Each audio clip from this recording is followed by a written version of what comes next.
Welcome to List of 13. I'm Megan. And I'm Rob. Thanks for watching. We make lists on various topics, find 13 awesome facts, and present them to you. If you have triskaidekaphobia, this video may not be for you. Otherwise, enjoy the list.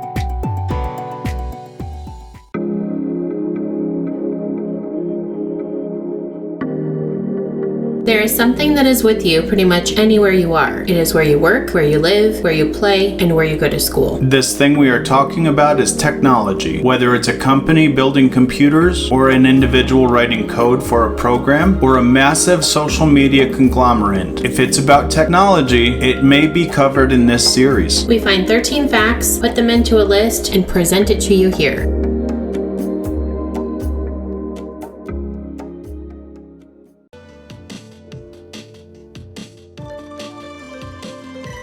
Today we're talking about a technology company that we watch on TV pretty regularly right now. We don't have cable, but we have downloaded their app on our TV. And there's someone who might watch this video who used to think the company was pronounced HBO. But we are talking about HBO, and here are 13 facts about HBO you probably didn't know. Number 1. HBO, as its full name, home box office, implied, originally emphasized uncut and commercial-free movies, and from the very beginning, cable subscribers paid extra for the channel. In 1975, it became the first American network to deliver its programming by satellite, and thus became the first national cable channel. Back before either of us were around, but it was a good place to start. Number 2. HBO was named the Green Channel when it was first formed. Well, that's an interesting name for the original channel. I don't know what was green about it. May have had something to do with movies or shows having green rooms, which is where the actors went before the show or movie was recorded. Your guess is as good as mine. Number 3. Beginning in 1975, HBO had the rights to cover the Wimbledon tennis tournament, which they kept until TNT took over in 1999. Now, in my opinion, the rights to Wimbledon isn't that big of a deal, but that probably has something to do with the fact that I'm not a huge tennis fan. Right. Number 4, in 1980, HBO introduced a second channel, Cinemax, to compete with Showtime at a lower price point. Look at that. 2 for 1. Makes sense. Take that, Showtime. Number 5. Originally, HBO only showed content for 9 hours per day. The reason this changed is that their rival, Showtime, began airing 24-hour time schedule in 1981. Well, you got to keep up with your competition. Right. Number 6. HBO created Sex and the City, which originally aired from 1998 to 2004, as an adult romantic comedy focused on 4 women friends in New York City. It was one of the network's most popular programs and spawned 2 feature films and a spin-off, which we, interestingly enough, watched pretty recently. It's still probably one of my favorite shows from HBO, maybe just in general. We want to thank you again and tell you how much it means for you to watch this video. We would really appreciate if you would do some things to help our channel grow and reach more people. We would be so grateful for you to subscribe to the channel, like this video, ring the bell, and share this video with your friends. As a result, YouTube will share our video with more people.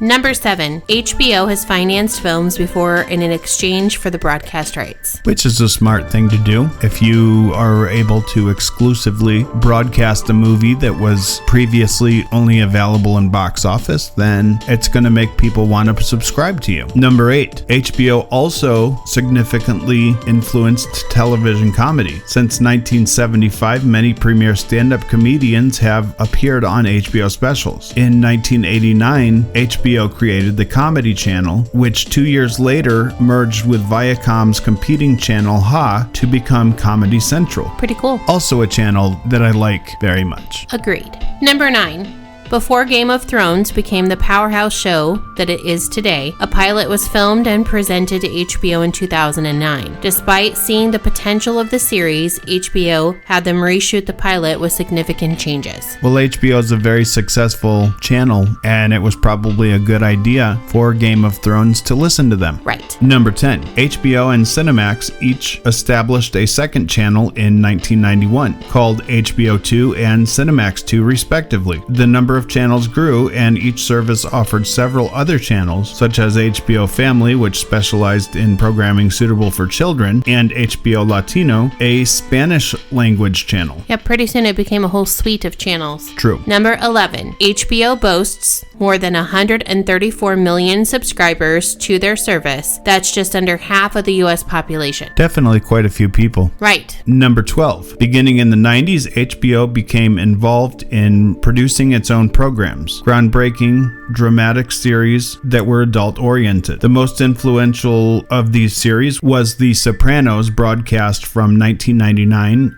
till 2007, which focused on mafia boss Tony Soprano, played by James Gandolfini, who struggled with rival bosses, panic attacks, and his own family. Another very good show. Agreed. And number 13. The network also produces many movies and documentaries and airs programs of special events such as boxing matches and music concerts. They also air the Rock and Roll Hall of Fame induction. Yes, they do. Some of those musical events are ones that make Ticketmaster quite annoyed, being that they have a monopoly on live music, really, and HBO doesn't really care. We hope you enjoyed this list of 13 facts about HBO that you probably didn't know. Tell us what your favorite fact was, or your favorite show or movie which you can only see on HBO.